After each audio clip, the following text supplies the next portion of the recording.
మాజీ సీఎం కేసీఆర్ కు big shock. Medigadda బ్యారేజీపై దాఖలైన పిటిషన్పై విచారణకు హాజరు కావాలని మాజీ సీఎం కేసీఆర్ కు భూపాలపల్లి జిల్లా కోర్టు నోటీసులు జారీ చేసింది.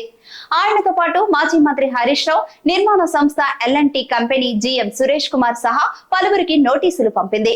కాళేశ్వరం ప్రాజెక్టులో భాగంగా నిర్మించిన మేడిగడ్డ బ్యారేజీ కుంటుబాటుకు నాటి కేసీఆర్ సర్కారే కారణమని, ప్రజాధనం దుర్వినియోగం అయినందువల్ల దీనిపై సమగ్ర విచారణ చేపట్టాలని పోలీసులను ఆదేశించాలని కోరుతూ 2023 నవంబర్ 7న భూపాలపల్లి ప్రధాన మున్సిపల్ మెజిస్ట్రేట్ కోర్టులో భూపాలపల్లికి చెందిన నాగవెల్లి రాజలింగమూర్తి ప్రైవేట్ పిటిషన్ దాఖలు చేశారు.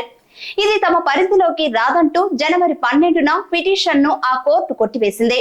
దాన్ని సవాల్ చేస్తూ రాజలింగమూర్తి ఇటీవల భూపాలపల్లి జిల్లా కోర్టును ఆశ్రయించారు. ఆయన దరఖాస్తును పరిశీలించిన జిల్లా కోర్టు సెప్టెంబర్ 5న విచారణకు హాజరు కావాలంటూ కేసీఆర్, హరీష్ రావు, అప్పటి అధికారులతో సహా మెగా ఇంజనీరింగ్ సంస్థ MD కృష్ణారెడ్డిలకు నోటీసులు జారీ చేసింది.